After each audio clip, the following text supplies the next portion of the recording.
The BumbleKast is for entertainment purposes only. The host's comments and opinions, and those of their guests, are wholly their own and do not represent that of any other entity. Content is provided as is, with no guarantees of accuracy or timeliness.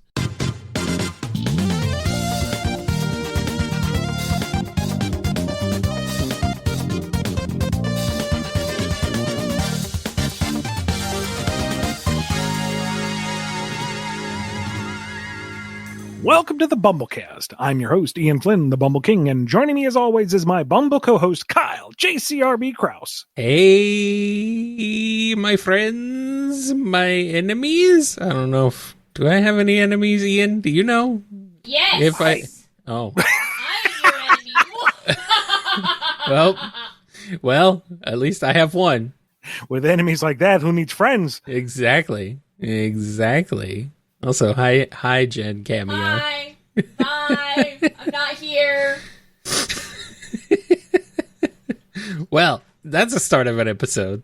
It certainly is, as we go careening madly into these questions given to us by our patrons over at patreon.com/BumbleKast, Ko-fi.com/BumbleKast, and our YouTube members. All right, well, let's start off with this one from my sworn enemy, Andrew D. Not really. Not my sworn enemy. Hi, Andrew.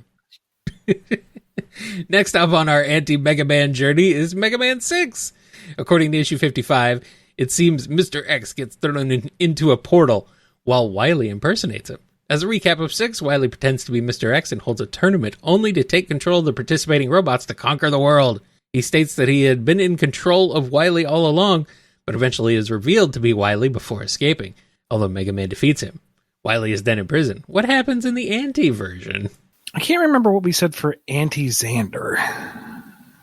I'm ultimately going to be a good guy, I guess. Is it? Yeah. And I guess we decided that they were doing the whole, we're evil overlords to lean into the part. If they can't convince people that they're good guys and Light's the villain, then they might as well act the part, but do so with the best interests in mind. So I guess with this, it would be pretty 1-to-1.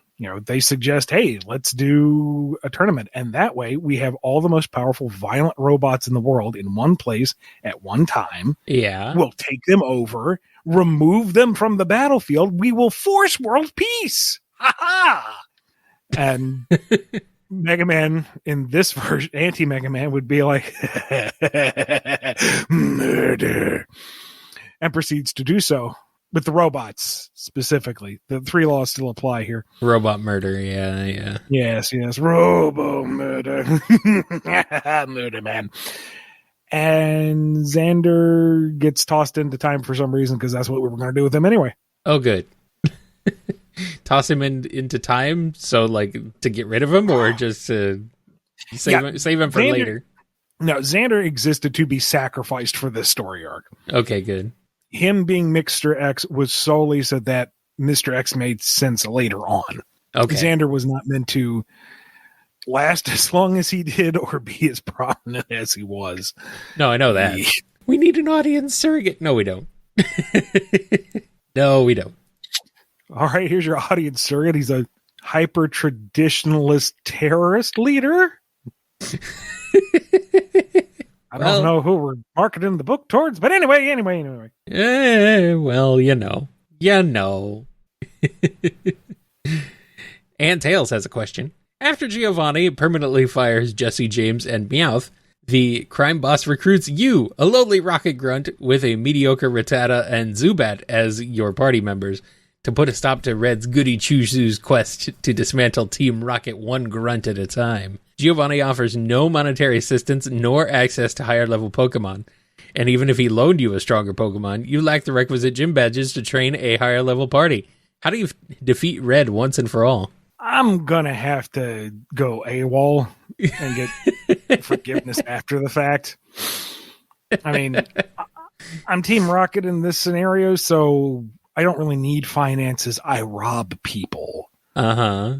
I don't really need gym badges. I rob people. That criminals do bad things to their own gain. So there you go. It's going to be a little hard with that party, but, I guess if I take the Nuzlocke approach and just grind and keep pumping them full of potions eventually I should have a decent enough Raticate, maybe even a Crobat, to mug people and take their better Pokemon. And then with a decent party and enough supplies that I've procured for myself, I find Red and just hit him over the head with a rock. He's 8 years old. I'll steal his Pokemon. I'm Team Rocket. I'm a bad guy.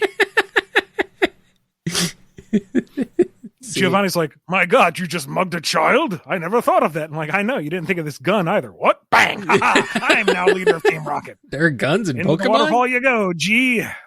There's guns in Pokemon? There is now, and it's super effective. See, the answer I got was unionizing. That was pretty good. Yes. Ian uses break knees. It's super effective. The opponent flinched. The opponent cried for help, but no one came. Exactly.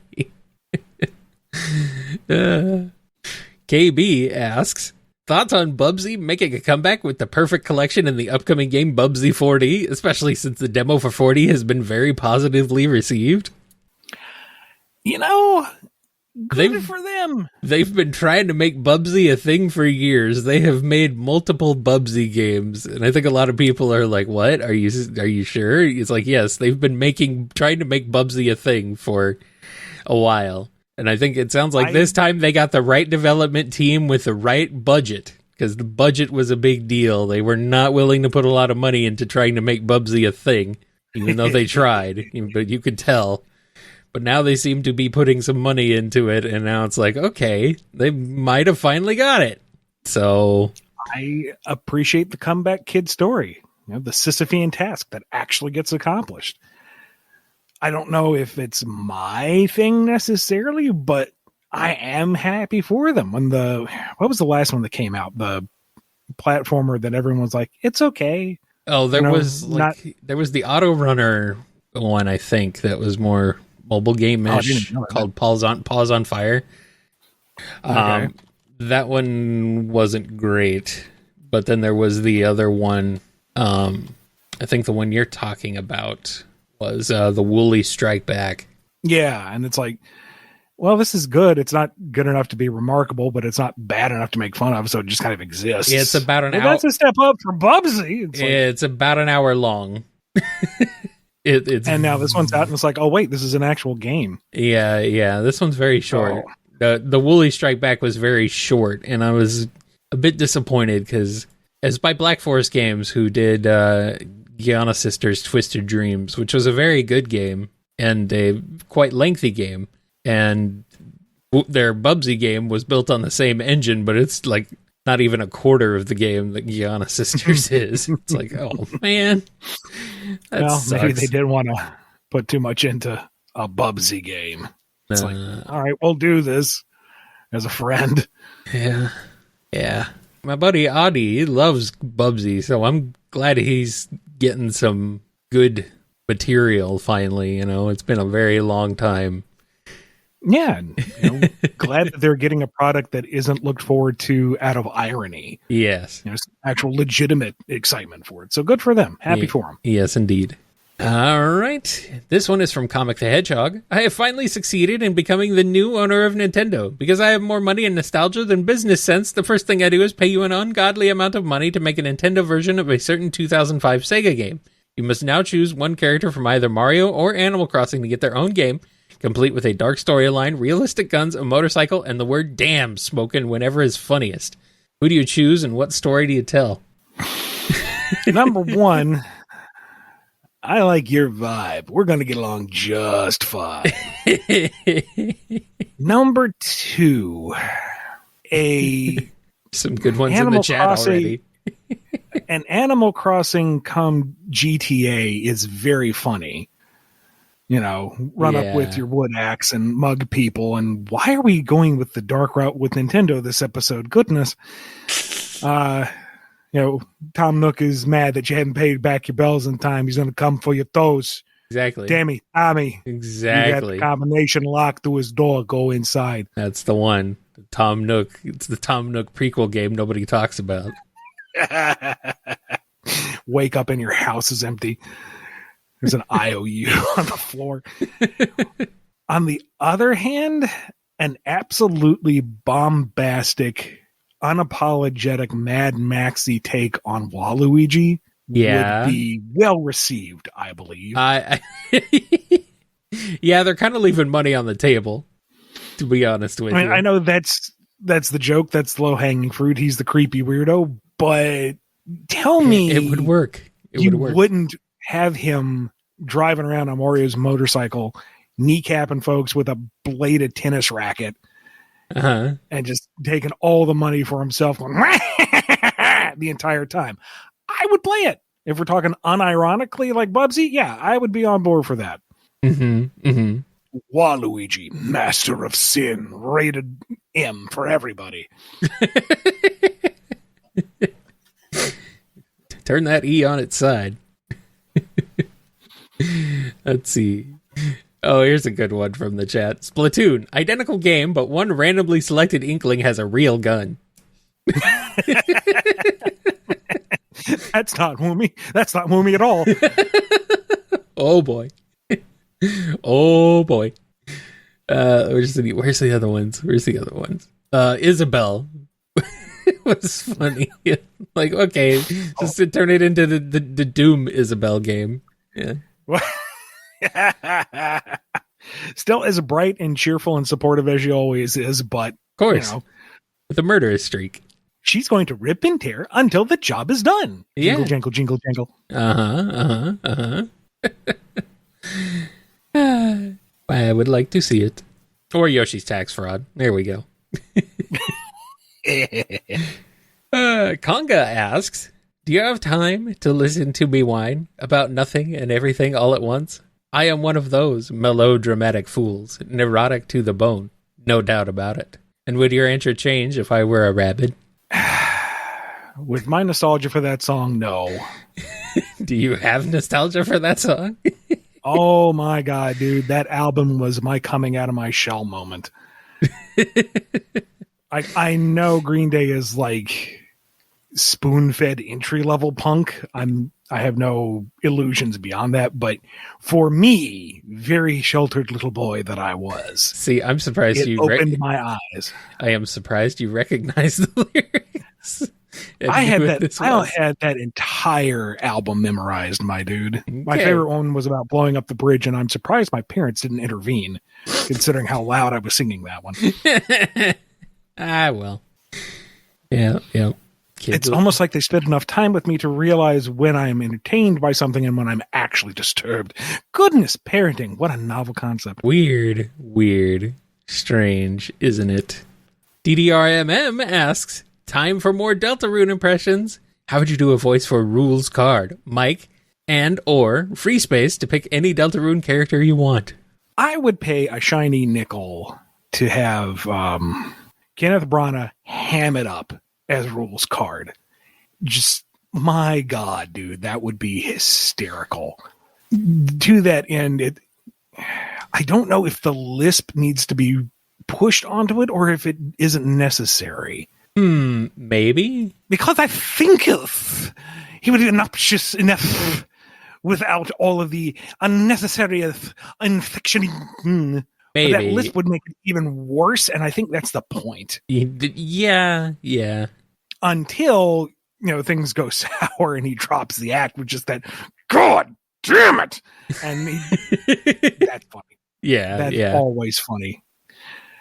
Mike, question is, which Mike?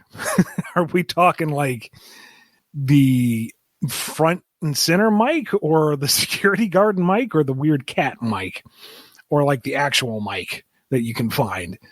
Like the first guy, I imagine he's a lot like, he's Mike. Of course he's Mike. Why would you question he's Mike? He's Mike. He does everything that Tenna asks him to do because he's Mike. Why would you ask that question? Don't look behind the curtain. He's Mike. And maybe it's a bit predictable, but security guard, yeah, he's Mike. He knows that Michael fella, that being him, the Mike that you're asking for is right here. Not the other Mike over there. He told me I'm Mike today. Isn't that right, Mike? And then the cat is just silent because he's creepy and weird, but that's funny. Yeah.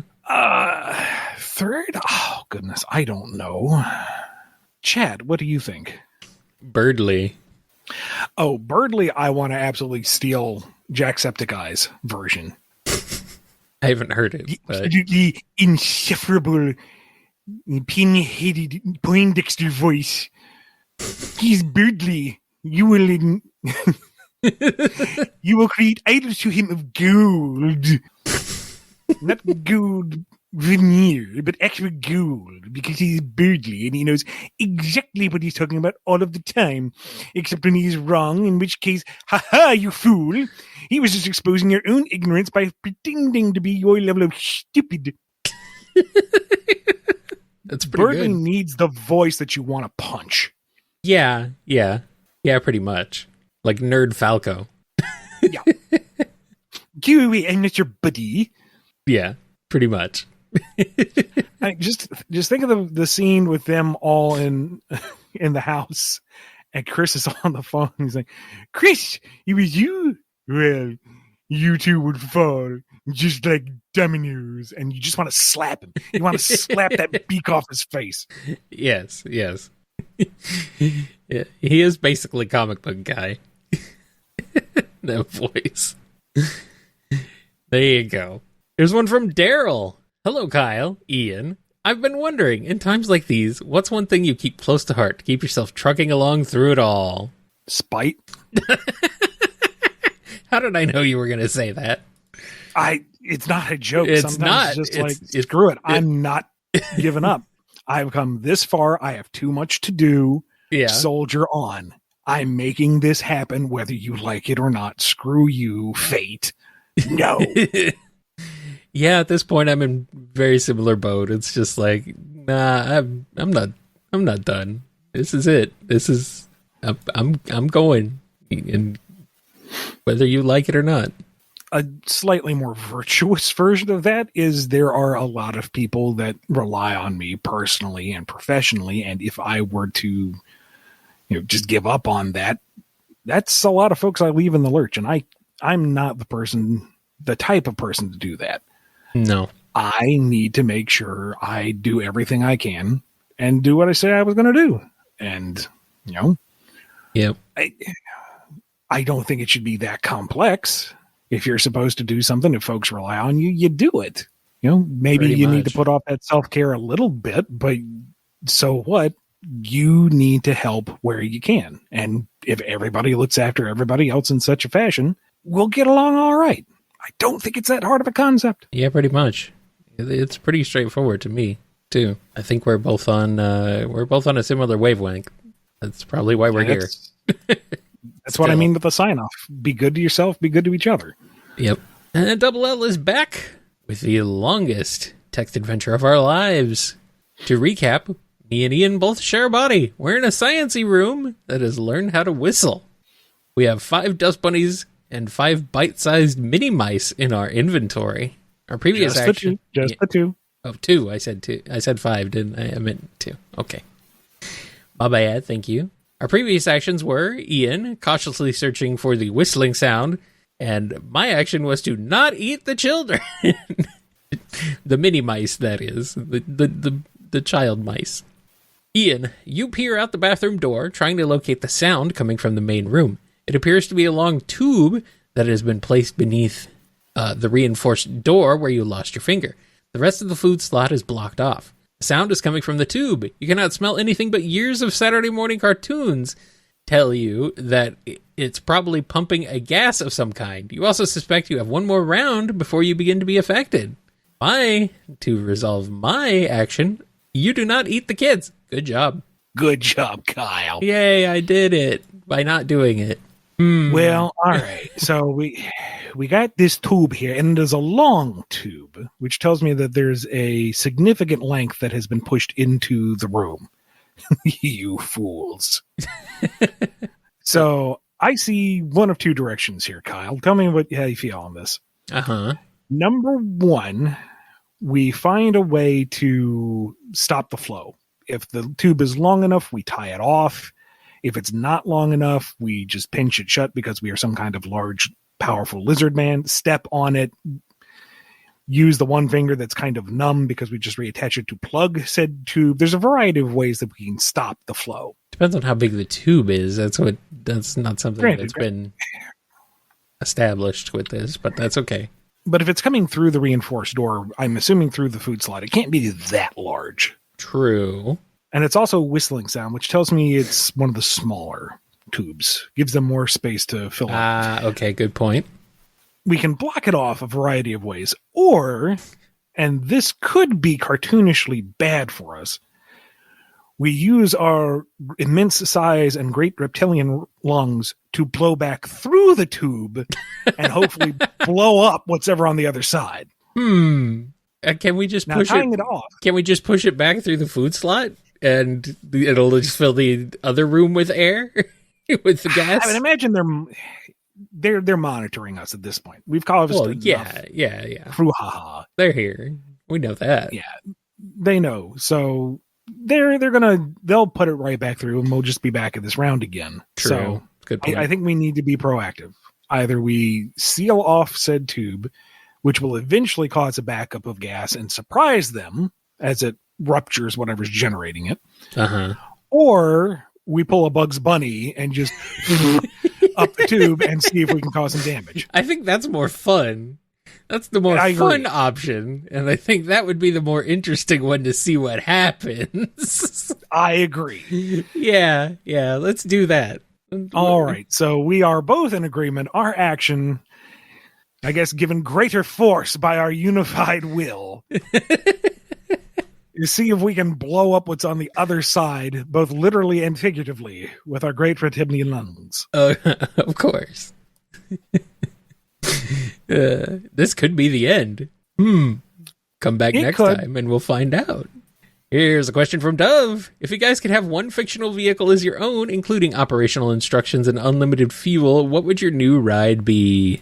Ryo Oki from Tenchi Muyo. See, a lot of people would think I'd say the DeLorean time machine. That's a good one, but I think having time travel is a little dangerous.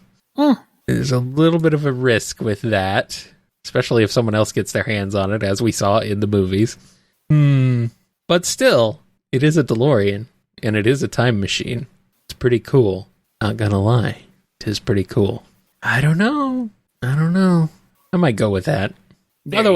Otherwise, something simple like, the A-Team van. That's pretty straightforward. That is a good one. That's pretty straightforward. No special abilities really, other than being able to live after jumping over big ramps that appear out of nowhere because they put ramps everywhere in that show. That, and I imagine that kick-ass theme song just follows the truck. It's not part of the sound system. It just exists. Yes. Yeah. It's true. Comes with a free Mr. T. Hey, I pity the fool who doesn't jump at such an opportunity. Pretty much. Off that ramp. Exactly. And for those of you not familiar with Tenchi Muyo, because it is an older show, Ryo Oki is a cabbit, a little rabbit cat, about the size, one hand, two hands. She's very cuddly, very snuggly. And you're going, that's not a spaceship-y. And I go, I'm getting there. And she's loving and she's cute and she loves carrots. So it's very easy to keep her fed and maintained. And when you need to, she transforms into a giant obsidian spiked spaceship that defies all physics, is capable of all sorts of warp travel, has independent energy shields and laser beams, and is piloted directly by your mind and force of will. Okay. So if I want to take a little jaunt over to Alpha Centauri, I can do that. If I want to just chill out and pet the cabbit in my lap, that works too. I get an adorable pet and a warship that does anything I want it to. Ryo Oki, the way to go. Well then, I guess I can't argue with that. All right, one last question before we take a break. It's from Godzilla. The Jack and Daxter games were some of the great platformer franchises of the early 2000s before fading away into the wind. Were you a fan back in the day? And on the off chance someone at IDW, Boom, Dynamite, etc. called you up one day and said, pitch us a Jack and Daxter comic, would you do it? What would it be? Go back to Silent Young Jack or embrace the post-Jack 2 version? So here's my history with Jack and Daxter. I was having a pretty good run for a little bit, so I bought the trilogy, just wholesale. I had heard good things about it. Popped in the first game, loved it. Extremely charming, beautifully vibrant, great dynamic between Jack and Daxter. Nice, simple story. Very satisfying platforming. Loved it. Booted up Jack 2 and hated it on principle. Uh-oh. We are abandoning the beautiful, idyllic world where everything is fun, and now it's cartoon GTA with evil space aliens and gunplay, and Jack turns into the werehog and is now voiced and angsty. Uh-oh. And everyone's grim and everything's bitter and I get through it. I get to the third game. It's like, okay, here it is, but now it's Mad Max, so it's even more depressing. Also, here's all these vehicles. They're not fun to play. Uh-oh. So I deeply despise everything that Jack 2 introduced onwards, and that's kind of what Jack is as a series, unfortunately. So my selfish personal pitch would just reboot and start over from Jack and Daxter 1 and stick with the high fantasy, fun, but with stakes universe.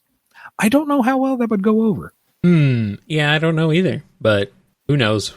I know there's definitely fans of Jack 1. Like, it's a very, very popular game, so I'm sure somebody would like it. All right. Well, with that out of the way, let's go ahead and take a quick break, and then we'll be back with more on the BumbleKast.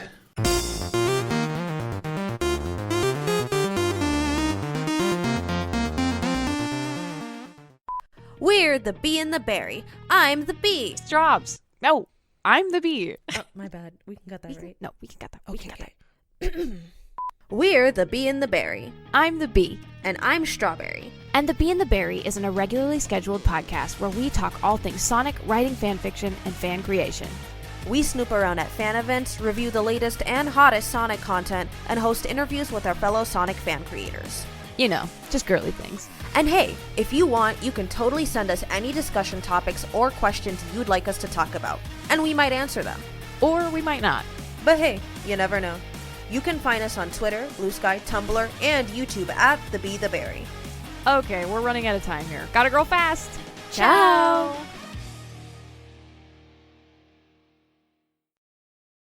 We are back, and we have a question from Gideon W. Ketchup on the top of the burger or catsup on the bottom? I prefer it in the burger. I mean, if you want to set it on top or cover it on the bun, do you, man. But Okay. I prefer ketchup in the burger. Okay. I see what you mean. Yeah, I mean, mustard in a burger, ketchup in a burger. Either way, I don't care. To be less pedantic, I prefer it on top of everything, not underneath. Yeah.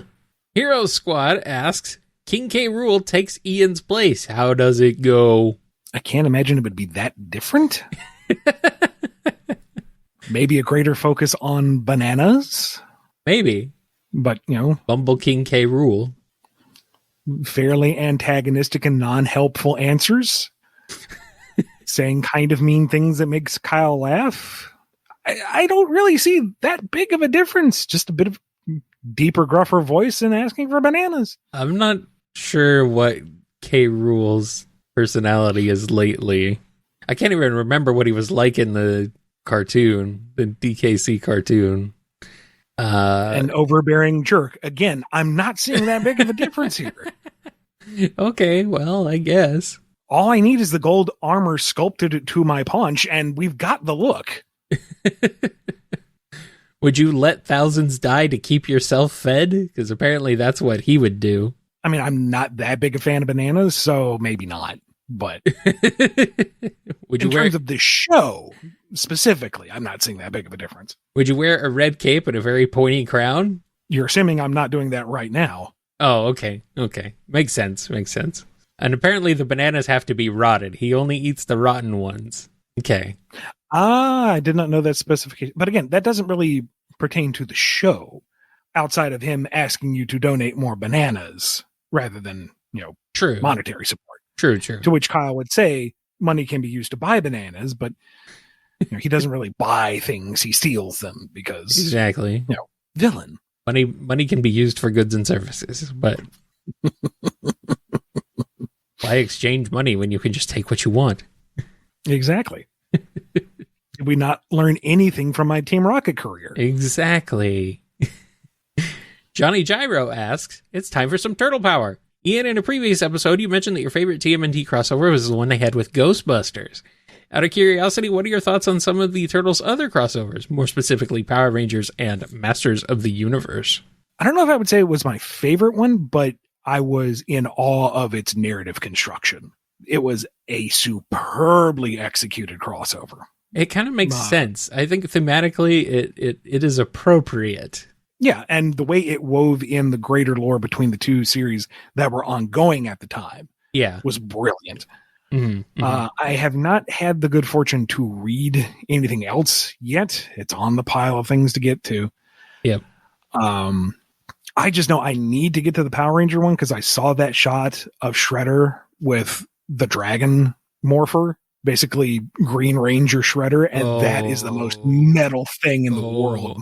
I don't think I've seen this, or maybe I have, but it sounds whatever you're imagining, go harder. It's like that alone is worth the purchase price. That sounds pretty cool. Not gonna lie. Haven't seen anything from the Masters of the Universe crossover, but that sounds like a lot of fun. So yeah, again, it's on the pile of things to get to. Yep. All right, Moolah Man asks, Dr. Wily and Doofenshmirtz switch Nemesis for a day. Go. See, I'm not super familiar with the Phineas and Ferb thing. I don't know how competent I don't know how competent Doofenshmirtz is or how incompetent he is. I mean, yes, he loses to a duckbill platypus, but I get the impression that Perry is quite skilled. What little I've seen, though, Doofenshmirtz doesn't have the killer instinct of Wily, comparatively speaking. So I imagine he'd be a little out of his depth when it came to Mega Man. I think Mega Man would find it kind of beneath him, the level of threat he's facing, and would kind of wonder if Doofenshmirtz is okay. Does he need to talk this out? This doesn't really have to come down to violence, and Doofenshmirtz would be rather amenable to that, I would imagine. As for Wily, he can't understand why this stupid platypus in a hat is wrecking his robot masters. How does that even work? I'm being told Doof is one of the most wholesome villains. Okay, then yeah. Yeah. I can see him maybe even apologizing to Mega Man at the end. Sorry for causing you trouble. I'll drive you home, little boy. I mean, it's literally called Doofenshmirtz. It's very goofy. Clearly a very goofy name. Yes. Most of what I know is his philosophy on 2 nickels. I think that's what we all know about him. And it's a very good one. It's very applicable to most things in life. It is true. Nikki Rabo has a question. Let's return to the world of Mighty Morphin Bumble Rangers. You and Kyle, who are the Green and White Rangers respectively, have finally defeated Rita. Hooray! But oh no, a new threat has arrived in Lord Zed. You're going to need extra help. And since there are still 5 power coins left, Zordon has entrusted you to pick 5 people between the Bumble Mods and Nova to become fellow Rangers. So who do you pick and what powers do they get? I mean, we could put the general call out there, see who wants to volunteer, but this is Lord Zed. He's basically entirely exposed muscle in a very loosely fitted exoskeleton. All I need is like a big shaker of salt. I'll fly up there, throw it on him. He's going to be going, and shriveling like a slug. We win. They never tried that. They didn't. They never tried that. I mean, I've got a Dragon Zord. I'm sure it can fly up there, or at the very least launch some salt at the moon. It'll be fine. I mean, that robs a bit of the fun from everybody else, but they can still be Rangers afterwards. Yeah. I mean, why do we have to worry about Zed? We'll just hand out the coins. Everybody, we don't even have to pick 5 specifically. Everybody can have their turn with the morphers, get the ability to flip around going. Yeah. You guys can share. Yeah. Share it around. Yeah. You can share. It's fine. There you go. And our good buddy Professor Scruffy Matt is here with a Halloween question. Oh, maybe not. Happy Halloween, or post-Halloween. What are some of your favorite spoopy games to play around this time of year? Are you more Resident Evil or Luigi's Mansion type of bumbles? Oh, we've well established. I'm Luigi's Mansion level of spooky. If that. Like, I distinctly remember in the first game, you go into the nursery Yeah. and the baby ghosts aren't reacting. So you have to like pick up a ball and roll it to entice them to play. And the lightning flashes and you hear a giggle and you see just the barest hint of their shadows. And I'm like, nah, this is a bit much. We'll get through it. I've got a vacuum cleaner. That's fine. See, I'm a Castlevania type of Bumble. So Yeah, okay. That's a different kind of spoopy. Yeah, that's not spoopy. Castlevania is not spoopy. Yeah, that's more, I don't know. It's a different brand of horror. Yes. It's good though. That's my favorite. Yeah, that's my favorite type of spoopy game. Ones that aren't spoopy at all. And have freaking killer soundtracks. Scurvy Pirate Dog asks, you're tasked with writing a crossover between Mega Man and Batman Beyond. What's the plot? They're concurrent in the timeline. I mean, I guess so. Future Gotham is just that big of a hole. Oh, no. It's like comparing modern Gotham to modern Metropolis. Oh, no. It's like, why is Gotham such a bit? But Metropolis is glittering and gorgeous. So, yeah. And Neo Gotham. Yeah, and apparently they're right Gotham's across the gorgeous. street from each other. It's like, what? I know. So, yeah. Neo Gotham is Neo Gotham, and Monstropolis is great, aside from the occasional Wily. Yeah. And Terry is a little chagrined that he's working with this cute little mascot of a robot boy. And Bruce is over the intercom going, you show him respect. He saved the world more times than you can count.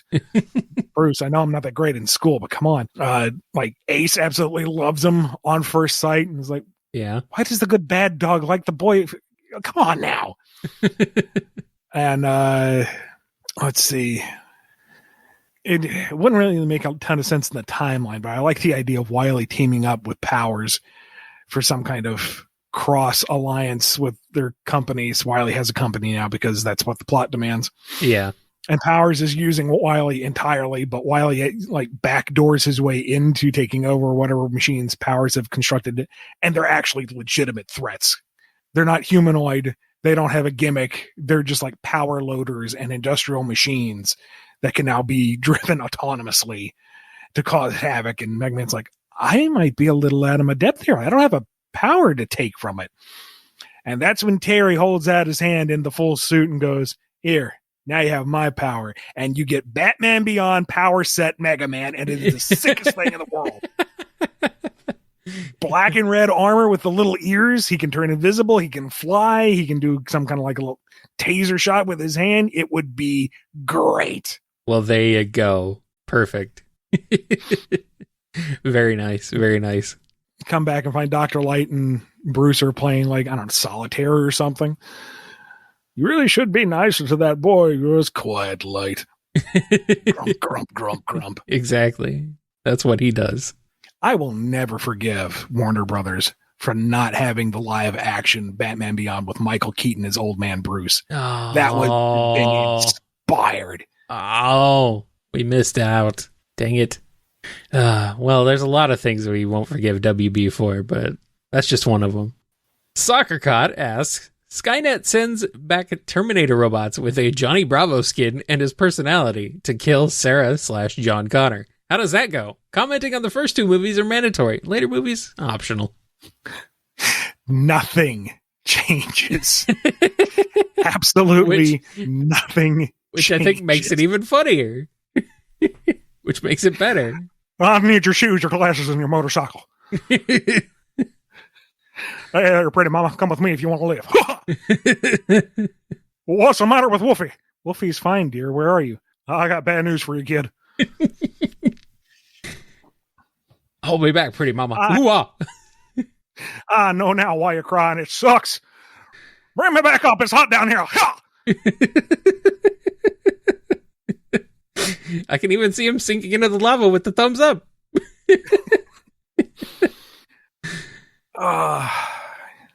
If we're going this route, the T-1000 has to be Carl. Call to John. Oh, boy. Oh, my God.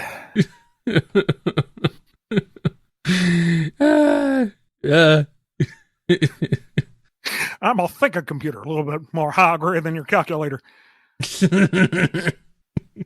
I know my multiplication table is up to 9. Yeah, that's right.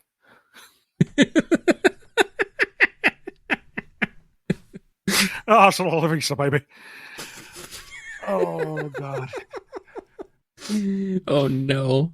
Oh, no. They do that whole scene where they cut off his arm to reveal the endoskeleton. You know, this really hurts a whole heck of a lot, but we got to get the point across. Could you just hurry it up a little? Oh, no. Turns the hand around and waves to him. Hiya. How's it going? That's a nasty shoulder wound you got there. Ooh. Dun, dun, dun, dun. Dun, dun, dun, Yeah, dun. he's singing his own theme song. There you go. Yeah, yeah. Sounds about right.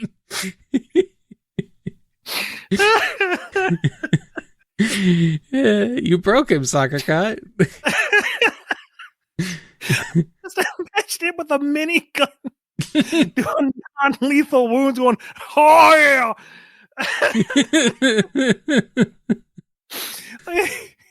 He's in the hallway with the shotgun in the flowers with his big old stupid smile the entire time. Oh no. Oh no. He truly is broken. Oh God. Just find the T-1000. Don't break the glasses. Uh-oh.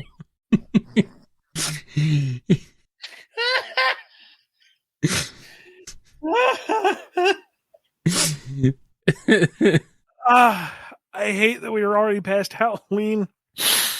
Because I remember when Terminator 2 came out, everybody was doing the Arnold Terminator with the bullets lodged in his skin. Oh, yeah, yeah.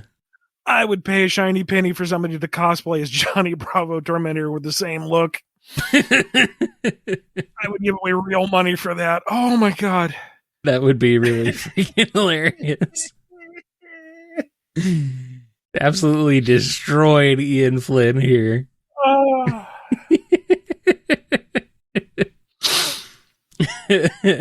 Oh God. That is a very funny visual either way. Oh, it's hysterical. Yeah, yeah.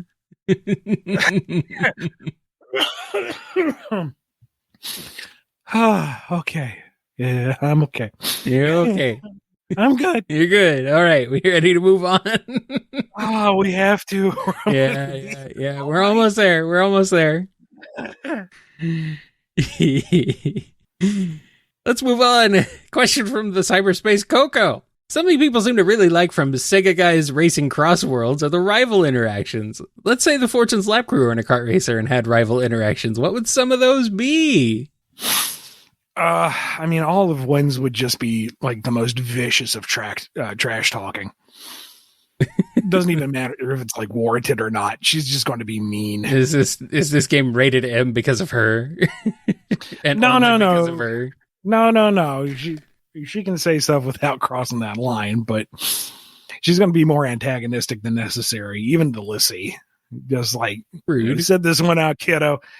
I don't want to hurt your feelings. Foreign is going to be obnoxiously condescending. He knows he's going to win. He's going to make sure you know he's going to win. And he's going to point out why you're going to lose because he's just that much better. Joblin's just going to take it matter of fact. He's here. He's going to race. He's going to win. Thanks for showing up to, ride alongside as he crosses the finish line. And Lissy is going to be entirely too wholesome with, encouraging everybody to do their best, and she's going to win as well, and they can all win together. What do you mean there can only be one winner? She doesn't understand that. But if you want to have a better insight for these characters yourself, you can pick out Drogoon Fortune's Lap Volume 1, which is on sale right now over at drogoon.com. That's DROGUNE.com. Well, I guess that undercuts the promo spot that the last question on this episode has on it. That's okay. We I can do will it twice. promote this as many times as I can. That's okay. We can do it twice. Here's one from Twilord. If there was a Bizarro version of Mega Man, what would they be like? Boy subpar? I guess it kind of depends on which interpretation of Bizarro you're going with. Yeah. I like the idea of the Bizarro who intends to do good, but is bad at it. Right. They aren't villainous overtly. It's just everything they do is the antithesis of being helpful, despite themselves. So, the Bizarro version of Mega Man is just Captain N Mega Man. That's really about it. Yeah, I think that's right. Call him Lousy Lad. Keep the alliteration. Yeah. He plugs Mega into every sentence somewhere. Doesn't matter where. He gives his power to the robot masters. That's it. Yeah. He works backwards. It's like, that's not right. He's broken. Somebody fix him. Me now give you me power. That's not how it works, Lousy Lad. Oh, man. I'm sorry, I'm still recovering from Terminator Bravo. Oh, God.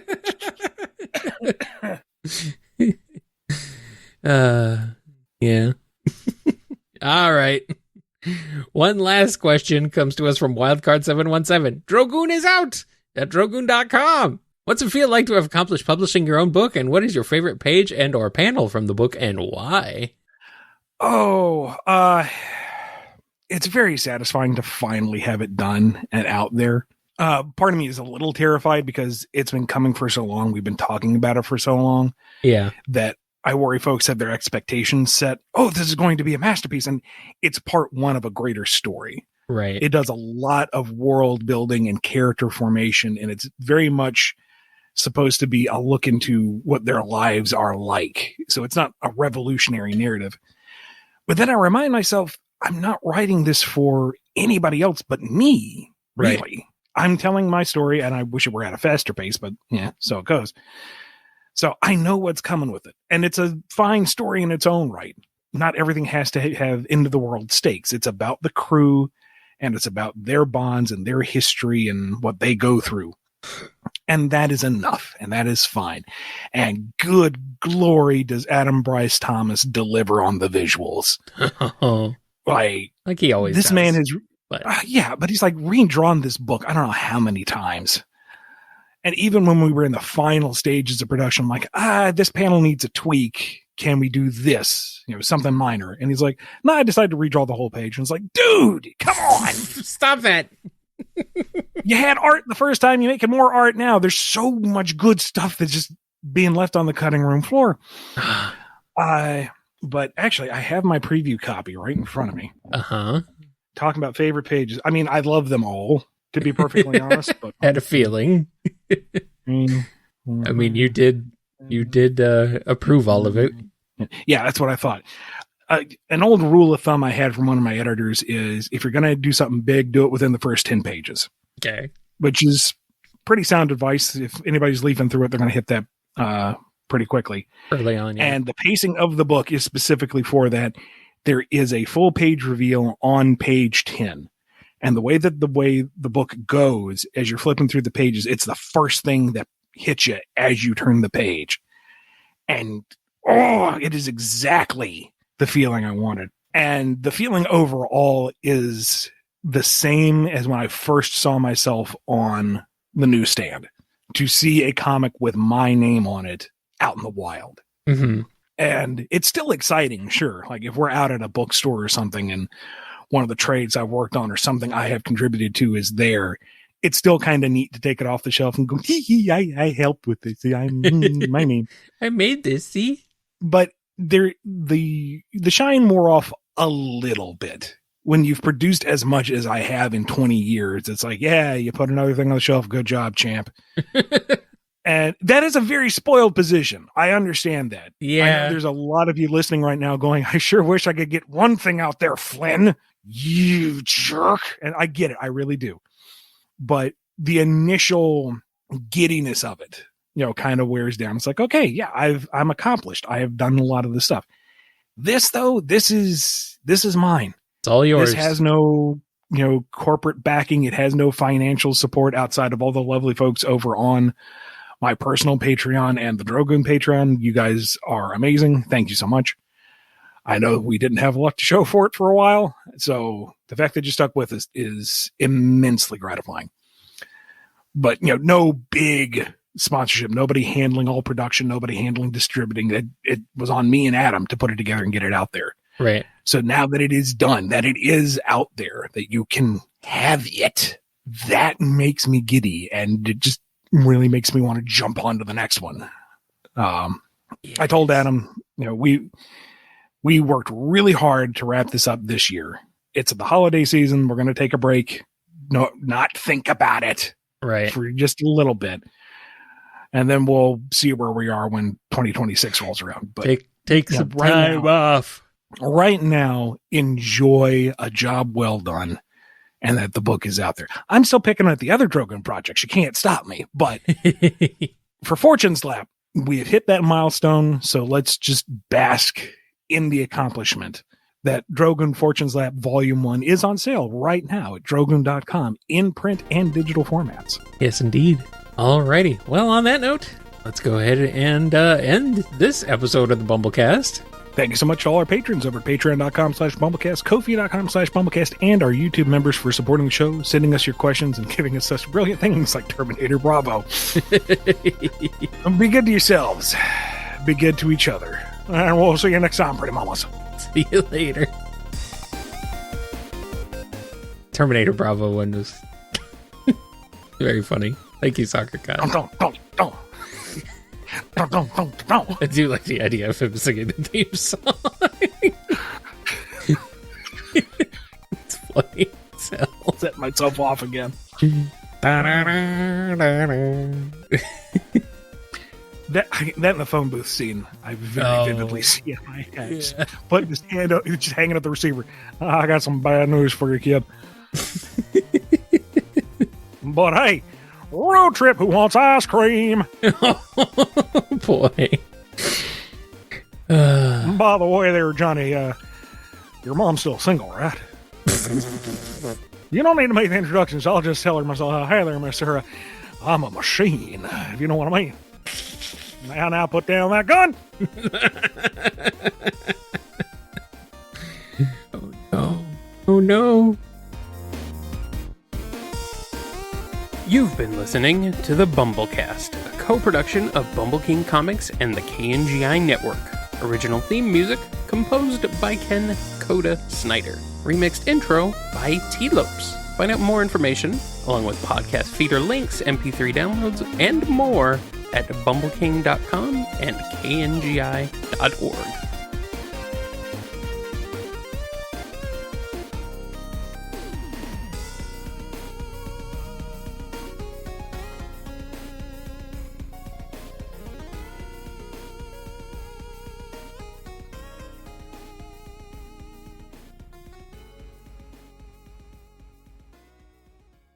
You got like 2 minutes. I'm like, yeah, I'm right on time. And you're like, where are you, slacker? You confused me. I was confused because you're usually here. So I was just checking, slacker. Where's he? And he's usually neurotically here at least 5 to 10 minutes early. I know. Because he can't relax. Well, I know that. You can almost hear the cables straining from the pressure of being wound so inexorably tight. I know that. I was there at MagFest. I know how you are. I mean, that was a slightly stressful time, a little bit here and there. It was, in terms of, it could have been worse, but yeah. I mean, we had a vigorous schedule, but yeah.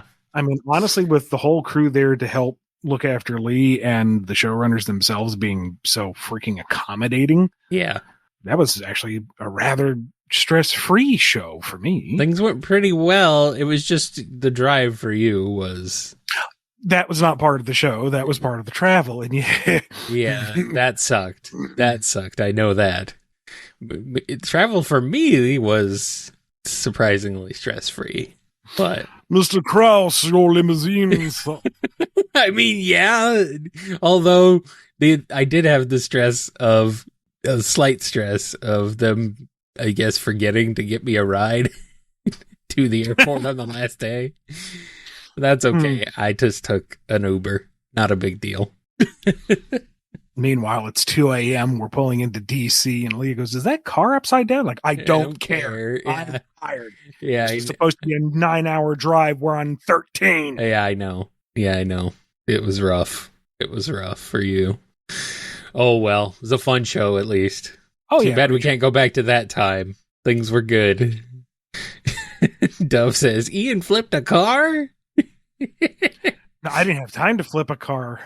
I mean, some days I wish I could. Sounds like great exercise, but yeah, flipping cars. Yeah, flipping off cars, that's too easy. That doesn't really give you much satisfaction. Yeah. You need that good old squat with your knees. They're already sold out, Noni. Damn. What sold out? Magfest next year. Oh wow.